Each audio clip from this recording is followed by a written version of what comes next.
What's up, y'all? Coach Cam from Hold the Line back again. This is my third attempt at recording this. I've had some technical issues, but hopefully we have moved past that. I have been holding out for as long as I can for this batch of content, but I think it is time to unleash it to the masses. If you've been following since last year, you know I have taken on the ACC, particularly in the football area, as my conference of expertise. I did not miss a snap last year. I will never say I was perfect in terms of predictions, but I can assure you the work was done, and it also went a long way towards prepping me for this upcoming season. I think out of the conferences, the ACC and the Big 12 are the toughest to predict with any sort of accuracy, like consistently. At the end of the day, the ACC's got 2 or 3 teams that are going to be at the top, and 2 or 3 teams that you know are going to be towards the bottom, and then 11 other teams in the middle who can all beat each other on any given day. It depends on who shows up. That being said, I've got some data on each, and I'm going to start giving my over-under win predictions for each team. I was debating on how I was going to do this. I think initially I was going to go like tier list kind of format, where like the top teams would go first, and I work my way down. Or I could have done a reverse order, but if I did that, it would have been like an episode or two with like some mid teams. And I think if I do it this way, I will have like there might be some bad, but there's also going to be like good teams to look forward to for me talking about in each episode that I do. So we're going to do it in alphabetical order, meaning we're going to start with Boston College and end with Wake Forest. Pretty sure it's Wake Forest. Pretty sure it's Wake Forest. For each of these, I'm going to go over each position group. So like QB, running back, like all the skill positions, O-line, D-line, linebacker, and secondary group, as well as probably the most important part, their schedule for the upcoming season. Not a like game by game analysis, but kind of like a what I see, all encompassing what I see and how it could benefit them or not benefit them in terms of performance for the season. All that I'll kind of like put together, and I will conjure up some semblance of an idea of how many wins I think each team is going to get, whether they go over or under their projected win total.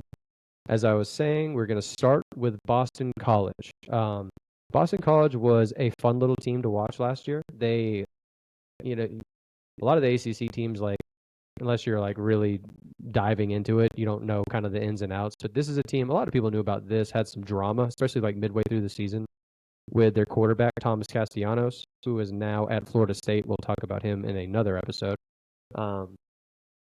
They had kind of like a tumultuous season. It was especially regarding him, like halfway through. He had some injury concerns and then some performance concerns. Grayson James took over. He was the backup. He took over about halfway through and did a fine job, but Thomas didn't like that. And so he entered the portal quickly after he was supplanted for his starting job. Going into this year, Grayson James is back. I think he will probably end up being the QB2 again. They're probably going to give a leash to Dylan Lonergan, who is a transfer from Alabama. He should end up getting the job. He's probably like the more talented of the two. He doesn't have as many game reps, obviously, as Grayson James, so Grayson does have that going for him. Either way, I think both of them fit into their schemes better, which will benefit the team as a whole. I think the problem with Castellanos, hold on, let me share my screen and make sure, for you guys just now joining or tuning in, I want to make sure I have, if you guys know, I'm talking about Boston College, so we'll allow this so you guys can see. I'm talking about BC, right? Castellanos was talented, but the system, Bill O'Brien has like a certain system that he wants to use for his offenses, and it's all predicated around like being a good pocket presence and then establishing the run. Castellanos is like a mobile scrambler type of quarterback. Anything he does like in a system, like in through progression, is not as good. He's more of like a creator type. And so I just don't think the offense really fit him. Like the scheme just didn't fit how he played. So I think this year, as a benefit, they've got two quarterbacks that are more of like progression-based throwers. You can see with Grayson James, and I think Lonergan's pretty similar. So I think that'll help them in terms of what they want to do offensively. The main thing they want to do offensively is run the football. So going into their run game, unfortunately, they're going to be missing their top two guys. Kyle Robichaux was a dog last year when he was on the field. He was one of my favorite guys to watch. And then Trayshawn Ward was also the RB2. Both of them are gone. They always use like a running by committee approach. Like they'll have 4 or 5 dudes that run the ball for them. The top 2 guys this year also had like some fairly meaningful carries for them last year. Turbo Richards and Jordan McDonald. They had some good carries last year. They should be the top 2 in the backfield this year, and they've got some good experience. I like Turbo. I actually think he's a good back. And McDonald shows some flashes as well. I think this should be a strength for them. Wide receiver, so the last of the skill groups, they did a good job in the portal. They are also getting their leading receiver back in Lewis Bond. He's actually really good. They're also bringing back Reed Harris, who did some good work for them. They had like 500 or so yards last year for them. They got a good transfer in from Campbell. VJ Wilkins, he had like 1,000-yard year last year, obviously at like a lower level, but the experience is important. So they've got 3 legitimate guys that can catch the football. As long as they've got good quarterback play, I think they can be a little bit more versatile on offense than they were last year. Leads me to the last part of the offensive scheme, the offensive line. Always a strength for Boston College. It's just kind of their MO, especially with Bill O'Brien too. Like it's just going to be a thing that is going to be a priority for them. They lost their top 2 guys, Drew Kendall and Ozzie Trapillo. They were both first-team All-ACC, but they brought in 3 transfers from FCS schools who were all starters with good reps. It may take a little time for them to gel, but the experience is going to be there, and I think the system is also kind of like a means to an end. Like that system, there's going to be success, especially when it comes to the run game, and they generally do fairly well in protection as well. All right, defensive side of the ball. This is the big one, especially at the beginning of the season last year before they had some injury. The injury bug kind of bit them. They were winning a lot of their football games off of defensive play. Defensive line was the biggest area for them. They lost their guy. This would have been most people's guy, Donovan Ezeraku, who was a high draft pick and the ACC Defensive Player of the Year. They also lost Cam Horsley, who was a third teamer for ACC. And to be honest, I looked through and there was not really a name that stuck out for them to like truly address what they lost on the defensive line. I think this will be an actual weak point for them this year. I think they're going to struggle. Going to the linebacker group, they are bringing back their top tackler, Davion Crouch. And the linebackers are actually a lot of seniors in the linebacker core, so there's going to be some good experience there. The problem this year compared to last year is they're going to have to work twice as hard because the defensive line is going to be a weak point. So they're going to have to be faster filling gaps. They're probably going to have to blitz more to bring more pressure. They don't have a guy off the edge that can just get to the quarterback. So they're going to have to design some more stuff, which could end up becoming more of like a 4-3 for them kind of offense, or a 3-4. They might have to do more scheming because if they don't get home on the blitz, the next part of this is also bad. They're going to try and scheme and get home on the blitz. If they do this, they're going to leave the DBs as the guys who are going to have to like make sure they stay in coverage long enough for anyone to get home, because the D-line is not going to do it themselves, so they're going to have to scheme some stuff. The DB, fortunately for them, is a good unit. Amari Jackson, KP Price are both coming back. They're returning 4 starters from last year, so there's a lot of experience, and they were pretty good last year. It was not a weak point for their defense, and the fact that they're more experienced and they've got some good camaraderie from last year, this should be a good group. I just think a lot of pressure is going to be on the linebackers and the DBs, but for the most part, the back half, like the front 4 is going to be rough, but coverage, and if they can scheme some stuff with blitzes, I think they can do a pretty decent job on defense. Not as good as last year, but they can compete.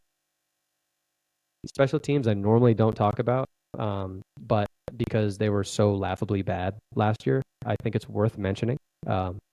They attempted 5 field goals the entirety of last year, made 3 of them, I believe. So 3 for 5 out of 13 games. And 35 was their net punting yards all season on average, which is probably what I would do if I was the punter. It's worth noting they signed a kicker from Yale who has reasonable success and has actually kicked field goals at the collegiate level. They have no choice but to get better on this side of the ball. So special teams will improve if nothing else. That being said, this is like a bowl caliber team, like probably equivalent to what they were last year, like a 6 or 7 win team. The problem is they have a top 25 most difficult schedule. 4 straight games versus Louisville, Notre Dame, SMU, and Georgia Tech, with 2 of those teams coming off a bye, is going to be miserable. Road games versus Pitt and Syracuse, not going to be picnics. Syracuse is winnable, but it's always, even if they're not as good as they were the year before, it's a tough place to play. So it's not necessarily a fun game.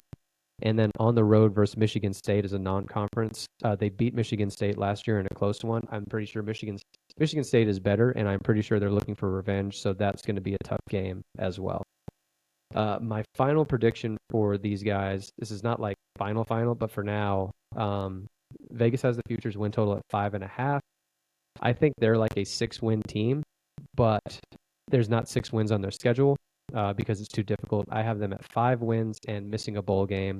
I like the team, but I think they've got too tough of a road ahead, and the way it got laid out especially hurts them a lot. Leads me to my next team, which is kind of like, it's funny because it's like the opposite. I don't think this is a bowl caliber team. I think this team, like, I'm going to let it be known, like, right away, and I'll go through and we'll talk about the schedule at the end.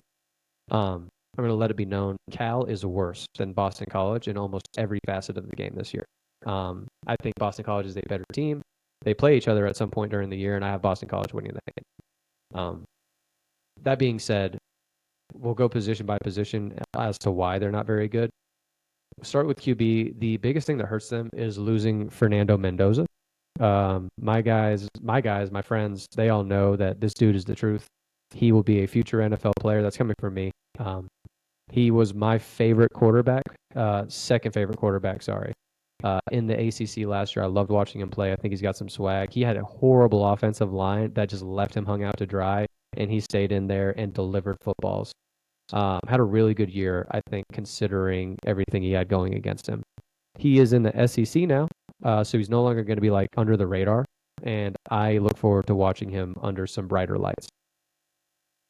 That being said, he transferred, obviously from Cal, and his backup also transferred, so this is a complete rebuild when it comes to quarterback. They bring in Devin Brown Jr. from Ohio State, who was pretty much used most commonly in running packages and might have like 17 pass attempts. I don't envision him making much noise, but I've been wrong before. I do not have more data. There's also a freshman coming in, the true freshman, and then a redshirt freshman. Neither one has experience. Moving on to running back. Last year, they had Jaden Ott, who was supposed to be an NFL caliber running back, but I am convinced it does not matter who the running back is. California does not run the ball well. All 5 of their top running backs hit the portal, which says that says everything to me. Like, they had 5 guys that all received carries for this team. All 5 of them said, I don't care. I need to go somewhere else. The run schemes are bad. They don't run the ball well. It's just not part of their MO. They're pass first. A lot of West Coast teams are like pass first. These guys fall into that trap. They are not a good running team for multiple reasons. They did bring in LJ Johnson and Kendrick Raphael. LJ Johnson is the backup running back from SMU, and Kendrick Raphael is the backup running back from NC State. So 2 backup running backs from ACC schools. You couldn't get the starters over there. I thought maybe they would get like some FCS guys that had some starting experience. Not like these guys carried the ball, and I like LJ Johnson. I actually think he's pretty good, but he was far and away the number 2. Like he's not as good as Brashard Smith, who was the starter for SMU at running back. I have some serious doubts about the run game was bad last year, and I actually think it might be worse this year. Moving on to wide receiver. This is also bad. The top 2 receivers are gone, Jack Endries and Isaiah Hunter.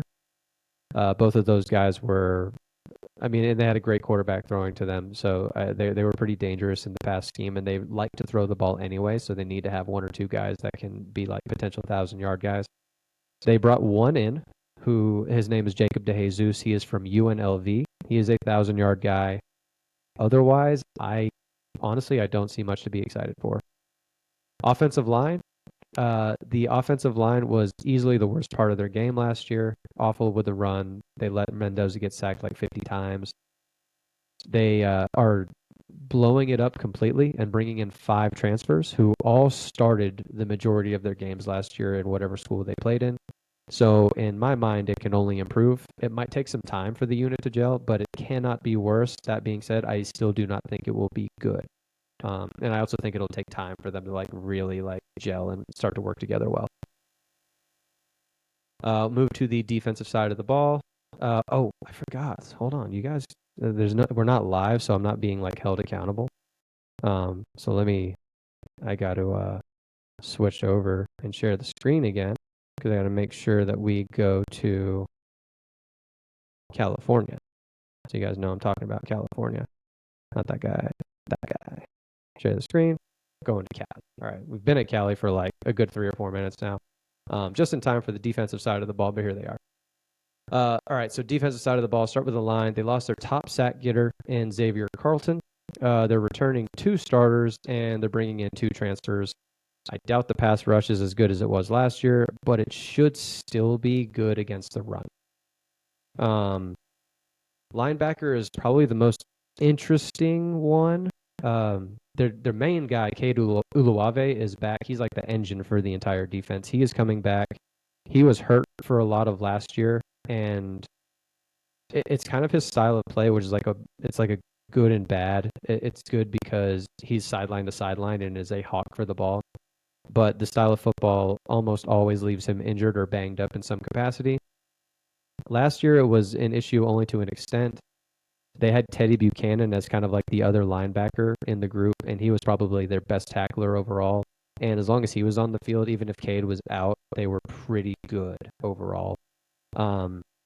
This year, they don't have Teddy. So if Cade goes down, this unit probably contributes to them helping the rest of the unit give up 400 yards a game.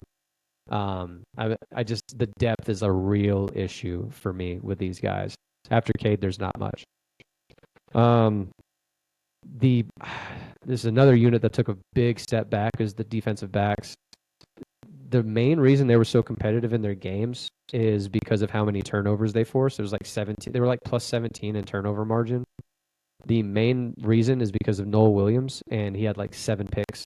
He's gone, along with 3 of their other starting DBs. Whoever replaced them, they obviously people replaced them, but in terms of talent, I don't see it being there. I think this unit takes a huge step back this year. Also, historically, like teams that win the turnover battle by such a big margin, it's like turnovers are like one thing you can't predict. I can kind of predict that they're not going to win it by 17 this year. So that being said, they should inherently they should just be worse defensively, which means they probably will be worse overall as a team because they're not going to win that turnover battle. Going to the schedule, and so this is where it's kind of like I hate this because Boston College is far and away a better team. I think they're more talented. I would put them closer to like the mid, and I put California is probably one of the 3 worst teams in the conference. But they have like one of the easier schedules in the ACC. It's like ranked 65th or something in terms of difficulty. So it's like an average schedule. That's for all FBS too. So they've got like a mid-tier schedule. No Clemson, no Georgia Tech, no Notre Dame, no Miami. Easy non-conference games. They get Oregon State, Texas Southern, San Diego State. The over-under win total is 5.5. This is like to me, they shouldn't be bowl eligible, but because of all these games, like these are all winnable games. I actually think I have them at 6 wins and another bowl appearance. Not as deservingly so. I think Boston College should be the bowl team out of these 2, but I think Cal is going to get it just because of their schedule. Last one I'm going to talk about today, share the screen. Let me move on here. Share this. This one's actually important, so I got to make sure I share this right. We're going to go over the Clemson Tigers. Clemson Tigers is going to be the last team that we talk about. I have the national champions picture as the shared screen because Clemson is going to win the national championship this year. My bold take of the year, the ACC bias is showing, but these dudes are gross. I went through and obviously we haven't touched grass yet, so this is like everything is so subject to change. This is just preseason predictions, right? I do not think they have like a glaring weakness. They probably have one question mark, which I'll address. It's coming up soon, but I'll start with quarterback. Cade Klubnik is my pick for the Heisman Trophy winner this year. I think he's dangerous on the ground and in the air. He's got another year of experience under his belt, playing under the brightest of lights. And this is the year he takes his game to the next level, becomes a first-round draft pick. I have him as my number one ranked quarterback in football. Maybe a little bit of a hot take. It's probably undeniable he's like top 5. I think he's number 1 because he's so dangerous on the ground as well. He has won football games for them, like on the ground. And he also throws the ball well. And I think he's got a really good offensive unit to work with this year, better than he had last year with a lot more depth. I only see things going up for him. Running back. This is the question mark area. Last year they had Phil Moffitt, and he filled the role fine, but the run game was not explosive. Part of that is his run style. He's more of like a 3-down kind of, just a workhorse back. I'm trying to think of like a player comp to, compare to him, but like he's not a home run hitter, but he's going to give you 3 or 4 every time he carries the ball, and he's going to be reliable. This year, I think the starter is going to be an incoming freshman. His name's Gideon Davidson. He is absolutely disgusting. He was the Virginia Gatorade Player of the Year. 8,000 rush yards, 10 yards a carry, like 70 touchdowns in his high school career. I think he makes an immediate impact and adds explosiveness to the run game that was missing last year. So Gideon Davidson, remember that. Maybe ACC Freshman of the Year? I don't know. We'll see. Wide receiver, this is going to be one of the best units in all of college football, bar none. Antonio Williams returns. He's a 1,000-yard receiver. TJ Moore comes back. He's a legit number 2, probably a 800-yard guy. Brian Wesco also comes back as the number 3 option. He had 700 yards receiving last year. There is a ton of depth here, as well as they bring in transfer Tristan Smith, who had almost 1,000 yards last year with Southeast Missouri. So that's a guy with a lot of experience. He's probably not going to be one of your top 3, but if someone goes down, you got a guy that is used to catching footballs. This unit is good. Top 5. Probably I've got him as like the number 2 best unit as far as wide receivers go. Offensive line, I have this as a top 5 group as well. Part of the reason is like last year kind of helped them because how difficult it was from an injury perspective for them. They had a dozen different guys all get game experience.